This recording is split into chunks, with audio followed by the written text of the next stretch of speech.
नमस्कार दोस्तों। आज हम 11 ऐसे बिंदु देखेंगे जो आपको किसी भी परीक्षा में सफलता दिलाने में मददगार होंगे।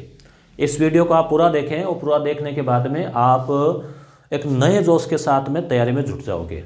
फिलहाल रीट एग्ज़ाम को लेकर हम बात करने वाले हैं और मोटिवेशन यानी आपको एक तरह से प्रेरणा जो है मिले इस वीडियो देखने के बाद में, ये मेरा प्रयास है। तो यहाँ हम 11 बातें जो है देखने जा रहे हैं, आप इनको समझने का प्रयास करें। एक एक जो है पॉइंट वाइज हम चलेंगे। माइंड सेट करें दोस्तों। सबसे पहले अपने दिमाग में जो है वो बात तय होनी ज़रूरी है कि हमें करना क्या है। आपने क्लियर कर लिया है कि आप रीट की तैयारी करने जा रहे हैं और रीट की तैयारी कर रहे हैं, तो एक बार के लिए आप माइंड में बाकी जो चीज़ें हैं, बाकी जो विचार हैं, चाहे अन्य कोई काम धंधे के हो, अन्य कोई प्लानिंग हो जो आपको रीट के बाद करनी है, उन सब को आप भूल जाओ। 25 अप्रैल या जो परीक्षा का जो टाइम है उस समय तक, यानी फिलहाल 2.5-3 महीने तक आप सारी चीज़ों को एक बार के लिए भूल जाओ। यानी केवल जीवन निर्वाह के लिए जो आवश्यक चीज़ें हैं केवल उन्हीं पे फोकस करें। उसके अलावा वो बातें सारी आप छोड़ दीजिए। माइंड में सिर्फ आपके सामने टारगेट रीट को क्लियर करने का जो है वो होना चाहिए। तो ये हुआ माइंड सेट की बात। अब माइंड में 10 विचार आ रहे हैं, 10 प्लान आ रहे हैं, बिजनेस आइडिया आ रहे हैं, चिंताएं सता रही है और सता रही है, तो आप निश्चित रूप से डिस्टर्ब होगे। जहाँ तक काम चल रहा है अगर, तो आप पूरी तरह से जो है एक चीज़ के ऊपर फोकस कीजिए, वो है रीट। दूसरी बात, विश्वास रखें चयन का। अब आप ये सोचें कि इतनी 31,000 पोस्ट है, फिर उसमें L1 कितनी है, L2 कितनी है, फिर सामाजिक कितनी आएगी, हिंदी कितनी आएगी, विज्ञान कितनी आएगी, उसमें OBC कितनी होगी, जनरल कितनी, SC कितनी, ST कितनी। ऐसा अगर आप अभी सोचने लग गए, गणित बिठाने लग गए, तो आपकी तैयारी डिस्टर्ब हो जाएगी। आपको पहले ये सोचना है, जैसे जोश है, 31,000 की वैकेंसी है, ठीक है, ये सोचना है। दूसरी बात, आप जो है विश्वास रखें कि आपका सिलेक्शन होगा। आप मन में आपके संदेह है कि क्या पता होगा नहीं होगा, शायद नहीं हो, पिछली बार भी नहीं हुआ, या पहली बार दे रहे हैं, देख रहे हैं। ये देखने दाखने वाला आप छोड़ो। आप मन में ये सोचो कि आपका सिलेक्शन हो सकता है। क्यों नहीं हो सकता? पहली बार में लोगों का सिलेक्शन होता है। बहुत सारी वैकेंसीज में आप देखते हैं यहाँ तक कि लोग पहली बार में IAS बनते हैं, तो रीट में क्यों नहीं हो सकता? सही रणनीति हो, बराबर पढ़ाई हो, अच्छी तरह से माइंड का उपयोग हो और स्ट्रेटेजी बना के आप तैयारी करते हैं, तो क्यों नहीं हो सकता? तो आप मन में यकीन रखें कि आपका हो सकता है। आप उन 12-13 लाख में से आप 31,000 में आ सकते हो। खुद पे भरोसा रखें। अगला बिंदु, टाइम टेबल बनाएं। टाइम टेबल ज़रूरी है, क्योंकि ऐसे आइडिया नहीं रहेगा कि कौन सा कोर्स कितना कर लिया, कितना करना है। टाइम टेबल बनाते हैं कॉन्फिडेंस आ जाता है। टाइम टेबल एकदम 1-1 मिनट का नहीं बनाएं, थोड़ा लचीला बनाएं। थोड़ा बहुत ऊपर नीचे हो जाए तो आप हताश नहीं हो। सिंपल बनाएं जिसको आप फॉलो कर सके, वैसा टाइम टेबल बनाएं। अगर बहुत ज़्यादा आदर्श बना लिया ना और फिर वो फॉलो नहीं हुआ तो हताशा दुगुनी होगी। इसलिए टाइम टेबल ऐसा बनाएं जो लचीला हो, जिसको आप फॉलो कर सकें। आपकी कैपेसिटी, आपके घर की स्थिति के अनुसार आप टाइम टेबल बनाएं ताकि आप उसे फॉलो कर सकते हैं। मगर टाइम टेबल ज़रूरी है, उससे समय का सदुपयोग भी होता है, मैनेजमेंट होता है, और जो जितने भी सब्जेक्ट हैं आपके 2 भाषाएं, सामाजिक या विज्ञान, गणित, उन सब को, मनोविज्ञान, बराबर आप टाइम दे पाएंगे। अगला, सोशल मीडिया का लिमिट यूज।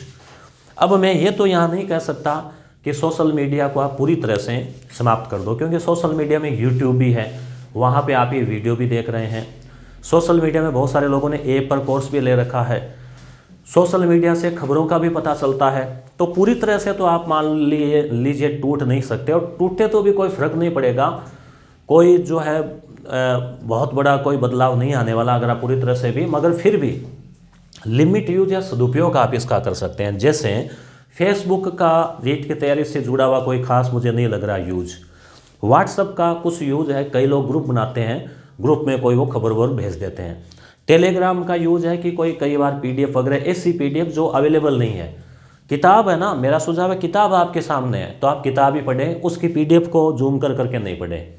या जैसे कोई चीज़ें ऐसी है जो आपको मिल नहीं रही, जैसे मान लीजिए कोई नया पार्ट जुड़ा आपके पास नहीं है, उसकी PDF मंगा ली, वो अलग बात है। उसका प्रिंट निकालने की कोशिश करें, प्रिंट की सुविधा नहीं है तब आप उसको पढ़ सकते हैं। ठीक है, या कोई लिमिट यूज़ कर रहे हैं।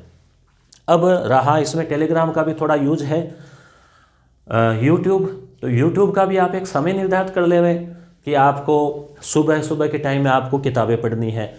10-11 बजे बाद या दोपहर में खाना वाना खाने के बाद थोड़ा आलस भी आता है, उस टाइम रेस्ट भी कर लिया, या तो उस समय आप मोबाइल पे वीडियो देख सकते हैं।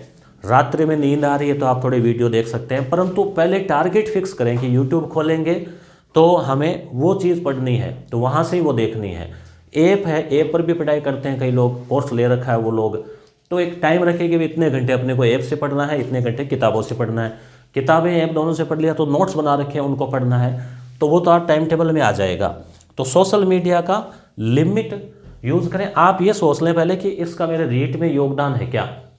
अब दूसरी न्यूज़ आ रखी है तो उनको एक बार आप छोड़ें, बाकी जैसे चाहे वो मनोरंजन की हो या कोई और सनसनीखेज खबर हो, उसका रीट से आपके टारगेट से कोई लेना देना है तो आप उसको देखें, नहीं तो क्रॉस। वातावरण बनाएं। आप मनोविज्ञान में पढ़ते हैं कि वंशानुक्रम और वातावरण, ये दो चीज़ें ही व्यक्ति को प्रभावित करती है।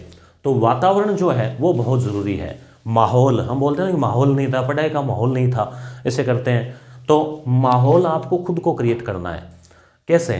जैसे घर में आप सदस्यों को बता दें, पता लग जाना चाहिए, किताबें रखो ऐसे, हाथ में भी रीट ऐसे, तो आपको एक माहौल बनेगा। लोगों को पता लग रहा है कि भाई रीट की तैयारी कर रहा है, इसको 2-2.5 महीने छोड़ो मत। ठीक है। दूसरी बात करो किसी से तो भी, जैसे पढ़ाई से जुड़ी हुई साइकोलॉजी में वो यूनिट हो गई, क्या ऐसा कोई परिचित है तो, या फिर आपके दिमाग में वही चलेगा। अगर आप पढ़ के मान लीजिए घर के मेंबर के पास जा रहे हैं तो आपके दिमाग में वही चलते रहेंगे बातें। आप उनसे भी डिस्कस कर सकते हैं, उनसे मदद ले सकते हैं, उनको कह सकते हैं चलो मेरे से पूछो, 10 कठिन सवाल पूछो, तुम्हें क्या आ रहा है पूछो। तो बातों में भी आपके लगना चाहिए रीट। ठीक है। दूसरी बात, आपका जो स्टडी रूम है, यानी घर का माहौल तो बन गया, हालांकि दिखावा नहीं करना है लोगों को, दिखावे की चीज़ अलग है, यहाँ मैं माहौल बनाने की बात कर रहा हूँ। ये जो आपका रूम है, तो आपके रूम में भी आपको झलकना चाहिए कि पढ़ाई से जुड़ी हुई चीज़ें हो, किताबें हो, रीट के बारे में कोई मोटिवेशनल कोई चिपका रखा हो दीवार पे, उसके अलावा मैप वगैरह लगा रखे हो साइड में। ठीक है। तो ऐसे लगे कि हाँ पढ़ने वाला है, पढ़ रहा है, किताबें हो टेबल पे, तो एक माहौल होना चाहिए। डिस्टर्ब करने वाली चीज़ें मत रखो। जैसे मोबाइल है, मोबाइल आपका बहुत बड़ा सहायक भी है मगर डिस्टर्ब भी करता है, तो इसके नोटिफिकेशन मूड रखो। पढ़ते समय इसको एरोप्लेन कर दो, DND कर दो, पढ़ते समय इसको दूसरे रूम में रख दो। किताब है, किताब पढ़ रहे हैं, उसको दूर रखो, ताकि किताब के पास रहना तो बार बार खुल जाएगा नोटिफिकेशन, दूर रखो। जिन चीज़ों से आप डिस्टर्ब हो रहे हैं, टीवी है तो टीवी को बंद रखो, जो भी चीज़ें हैं, तो आप एक वातावरण ऐसा बनाएं आपको खुद को लगे कि हाँ यहाँ मैं पढ़ सकता हूँ, शांत जगह है। ज़्यादा बड़ा मकान नहीं, एक कमरा, तो कमरे में कोने को सेट कर लो, मगर आप कर सकते हैं, ये आपको खुद को पता है। क्या पढ़ना क्या छोड़ना ये भी ज़रूरी है, यानी पढ़ना क्या क्या है और कौन कौन सी किताबें नहीं पढ़नी है वो भी आपको तय कर लेना है। सिलेबस में के बाहर जो चीज़ें हैं उनको आप छोड़ दीजिए। ठीक है। रिलेटिव कोई टॉपिक है, जैसे आप 6ठी की किताब पढ़ रहे हैं, 7वीं की पढ़ रहे हैं, वहाँ कोई रिलेटिव टॉपिक देख लिए, कोई बात नहीं, मगर अनावश्यक चीज़ें नहीं पढ़नी। और एक सब्जेक्ट के लिए लगभग एक ही किताब, अच्छी किताब ले आओ। 2-2, 3-3, 4-4 किताबें पढ़ने की ज़रूरत नहीं है। अधिकतम 2 ले ली, एक से संतुष्ट नहीं हुए, एक पढ़ के रख दी, कोई बात नहीं। तो पढ़ना क्या है, कौन कौन सी किताबें और कौन कौन सी छोड़नी है। छोड़ने का मतलब है कि फिर ज़्यादा अनावश्यक तरह तरह की प्रैक्टिस सेट ले आए, फलाने का ले लिया, उसका ले लिया, ये ले लिया, वो ले लिया, तो अंबार लग जाता है, टेंशन हो जाती है। तो इसलिए मेन चीज़ें आपको देखनी है। प्रैक्टिस जरूरी है। प्रैक्टिस का मतलब ये हुआ कि आप पढ़ते आ रहे हैं और एग्ज़ाम वाले दिन तक पढ़ते गए, सीधे वहाँ एग्ज़ाम हॉल में बैठ गए पेपर देने।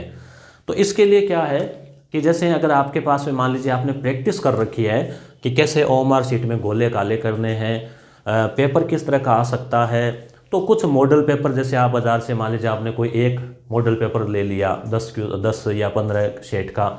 मैं ये भी नहीं कहूँगा कि आप कोई 50 मॉडल पेपर निकालो, नहीं, परंतु 10-20 मॉडल पेपर आपने निकाले तो टाइम निकाल के उसमें प्रैक्टिस कर ली। ज़रूरी नहीं कि वो क्वेश्चन आएंगे या वो आपको नहीं आ रहे हैं तो आप निराश हो जाओ, मगर प्रैक्टिस ज़रूरी है। गोले काले करने की भी, भरने की भी, स्पीड भी जांच लेनी है, क्योंकि वहाँ टाइम भी लगभग पूरा ही रहता है। तो टाइम सेट करना मैथ वालों के लिए विशेषकर।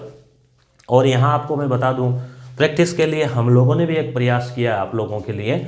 SP सर ने एक टेस्ट सीरीज़ तैयार कर रखी है, जो आपको मैंने बताया था। यस गुरु एप्लीकेशन है, प्ले स्टोर से आप लोड कर सकते हैं। वीडियो के नीचे डिस्क्रिप्शन में लिंक मिल जाएगा, वहाँ पर रीट L1 के लिए, L2 के लिए, सामाजिक और गणित सब के लिए प्रैक्टिस सेट हमने 24 पेपर तैयार करवाए हैं, जिसमें आपको 2500 प्रश्न जो है वो मिलने वाले हैं।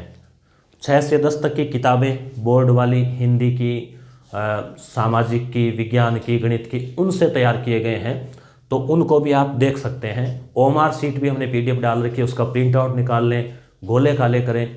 हम लोगों ने देखा कई विद्यार्थियों ने हाथ से भी तैयार कर रखी है, तो ज़रूरी है ये मेहनत करते हैं आप बाकायदा, तो प्रैक्टिस जो है वो भी बीच बीच में ज़रूरी है। हमने तो इसका एक टाइम टेबल बना रखा है, हर सोमवार और गुरुवार को आपको एक एक टेस्ट पेपर मिलेगा और 19 अप्रैल तक मिलेगा, तो वो भी आप ज़रूर वॉच कर लेवें, एक बार नज़र डाल लेवें। टेलीग्राम चैनल पर भी डाल रखा है। कम मगर अच्छी पुस्तकें पढ़ें, ये बात हालांकि यहाँ आ चुकी है। तो किताब चाहे फेमस किताब हो, अच्छी किताब हो, तो वो किताब आपको पढ़नी चाहिए। किताबें चाहे कम ही पढ़ो, मगर अच्छी पुस्तकें, ऑथेंटिक बुक्स पर ज़्यादा फोकस करें। जैसे 6 से 10 तक की किताबें हमने बात कही, वो हो गई। फिर जैसे मान लो हर चीज़ की ऑथेंटिक नहीं मिलती, मनोविज्ञान मान लो आप कहें कि 11वीं 12वीं लाएँ तो नहीं मिल रही, तो उसकी कोई लोकप्रिय पुस्तक आपने पढ़ ली। और कोई जैसे हिंदी है सब्जेक्ट आपका, उनकी तो किताबें भले ही कम ही हो, मगर लोकप्रिय, अच्छी, जिसमें कम गलतियां हो, विश्वसनीय हो, वो किताब आप पढ़ें। धैर्य और नियमितता रखें। धैर्य ज़रूरी है। 2 4 5 दिन तो जोश आया, फिर ढीले पड़ गए, उससे नहीं होगा। धैर्य रखें। धैर्य जो है, एग्ज़ाम के दिन तक आपको रूटीन को जारी रखना है। खरगोश और कछुआ वाली कहानी आपने सुनी है, लगातार रुकना नहीं है, ठीक है। तो धैर्य रखना है और नियमितता रखनी है, कंटिन्यूटी रखनी है। नियमितता में चाहे स्टडी कम भी हो रही है मगर अच्छी, ठीक है। जैसे साउंड स्लीप होता है ना कि कम भी सोते हैं फिर भी अच्छा, तो वैसे ही अच्छी स्टडी हो रही है अगर आपके एकाग्रता से कंटिन्यूटी हो रही है, तो उसमें ज़्यादा पावर है। एक दिन बहुत ज़्यादा पढ़ लिया, 10 दिन बहुत ज़्यादा पढ़ लिया, 5 दिन एकदम कुछ भी नहीं पढ़ा, तो बराबर आ जाता है मामला वो जो कि कम पढ़ रहा है मगर रेगुलर पढ़ रहा है। तो धैर्य रखें। सफलता के लिए हड़बड़ाहट नहीं रखनी है, आपको कर्म करते जाना है। कर्म के साथ, नियमितता के साथ कर्म करते जाना है और मन में धैर्य रखना है। पढ़ने और याद करने का तरीका भी होता है। पढ़ रहे हैं, कोशिश करें कि पढ़ते समय लाइट की पूरी अच्छी व्यवस्था हो, शोरगुल कम हो, ठीक है। उसके अलावा एकाग्रता से पढ़ें, माइंड को रिलैक्स करके पढ़ें। थके हुए हैं, टेंशन चल रही है, फिर आप किताब लेके बैठ गए, पहले रिलैक्स कर लो, 5 मिनट 10 मिनट ध्यान लगा लो, श्वासों पर ध्यान लगा लो, नींद ले लो। थके हुए हैं तो नींद लेके वापस उठ जाओ, परंतु माइंड जो है थोड़ा सा तैयार होना जरूरी है पढ़ने के लिए। तो कहने का मतलब, पढ़ने और याद रखने का तरीका जो है, केवल किताब लेके बैठने से पढ़ाई नहीं होती।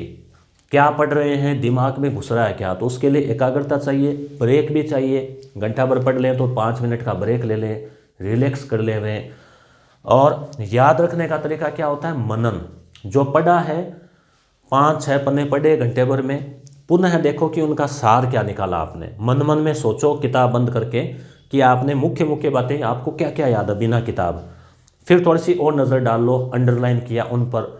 अगले दिन आप पढ़ते हैं तो पहले दिन क्या पढ़ा उस सब्जेक्ट का, उस पर थोड़ी नज़र डालो, तो वो रिवीजन वो ज़रूरी है।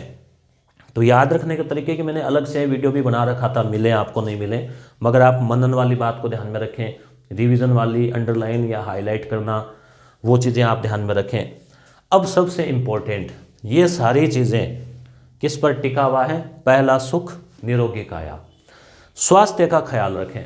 स्वास्थ्य अगर खराब कर लिया पढ़ाई के चक्कर में, तो पढ़ाई भी जाएगी, स्वास्थ्य भी जाएगा। कैसे, जैसे कई विद्यार्थी ऐसा होते हैं कि नाश्ता पानी नहीं करते, चाय, सुबह भी चाय, दोपहर में भी चाय, कई जगह रहते हैं लाइब्रेरी में या कोई किराए रह रहे हैं, तो वो क्या करते हैं, स्वास्थ्य के साथ खिलवाड़ कर लेते हैं। तो आपको ऐसा नहीं करना है। केवल आप चाय पी रहे हैं, एनर्जी कहाँ से आएगी, खोपड़ी को भी चाहिए, शरीर को भी चाहिए, पढ़ते हैं तो एनर्जी ज़्यादा चाहिए। तो दोस्तों, नाश्ते की व्यवस्था, सुबह खाली पेट दिन भर चाय पिएंगे आप, नुकसान हो जाएगा। तो आप ध्यान रखें, चाहे कैसा भी हो, सिंपल ही हो, चाहे रात वाला भी रोटी अगर सुबह खा लेते हैं ना, तो वो भी मतलब अगर अच्छी है, अगर ख़राब नहीं हो तो वो भी बढ़िया है। ये अगर आप बाज़ार का कोई चिप्स बिस्कुट खाओ उसके बजाय तो रात वाली रोटी भी अगर खा लेते हैं सुबह गर्म करके तो वो भी बढ़िया है। तो जैसे भी आपको सिंपल अवेलेबल हो रहा है, चाहे आप हाई फाई परिवार से हैं या साधारण परिवार से हैं, पढ़ने वाले विद्यार्थी लगभग साधारण परिवार से होते हैं, तो खाने का भी ध्यान रखें, टाइम पर खाना खाना, फिर थोड़ा टहलने का भी ध्यान रखें, क्योंकि पढ़ते पढ़ते क्या होता है हाथ पांव जुड़ जाते हैं, नए नए दर्द शुरू हो जाते हैं, कभी कमर में, कभी पीठ में, कभी कंधों में, क्यों 10-10 12-12 घंटे 8-10 घंटे पढ़ते हैं डेली। तो इसलिए थोड़ा टहलने का कोशिश करें कि टहलने की व्यवस्था नहीं तो घर पे कोई एरोबिक्स वगैरह है, योग आसन है, 10-15 मिनट ज़रूर आप करें। खाने पीने का ध्यान रखें, इससे आपके प्रॉब्लम नहीं आएगी, ठीक है, लापरवाही नहीं करें। उसके अलावा नींद का भी ख्याल रखें, 6 घंटे नींद तो लेवें ही लेवें, 5 से 7 घंटे, किसी को 5, किसी को 6, किसी को 7, तो 5-7 घंटे की नींद, दिन में भी कोई झपकी ले सकते हैं। तो स्वास्थ्य ज़रूरी है। स्वास्थ्य अगर गड़बड़ा गया ना आपका, मान लो लापरवाही कर दी, सर्दी लग गई, ठंडा पानी पी लिया, जुकाम लग गई, ठीक है, या फिर मान लो किसी भी तरह से गैस की प्रॉब्लम होगी, ज़्यादा पूरे दिन चाय पियोगे गैस की प्रॉब्लम हो जाएगी, तो एक भी समस्या आ गई तो 3-4 दिन की ठुक जाती है। फिर एक बार मान लो बीमार पड़ गए तो 5-7 दिन की पढ़ाई चली गई, तो नुकसान हो गया, फिर उसको कवर करने के लिए और टेंशन।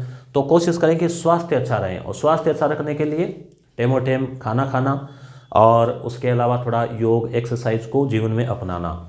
24 घंटे में से आधा घंटा शरीर के लिए भी तो दो। भी नौकरी लग रहे हैं किस लिए, जीवन में सुख हो इसीलिए तो, और सुख में स्वास्थ्य भी आता है, और स्वास्थ्य में पहचान क्या है, शरीर का कोई अंग याद नहीं आए।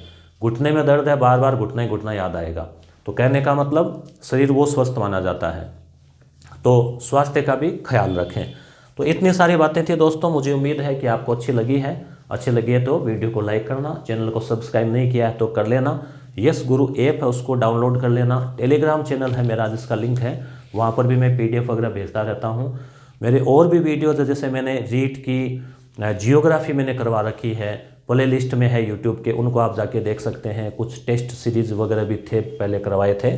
तो इन 11 बातें जो है मेरे ख्याल से आपके लिए बहुत अच्छी लगी होगी, और ये आपके लिए गुलाब तैयार किया है एडवांस सफलता की मुबारकबाद के लिए।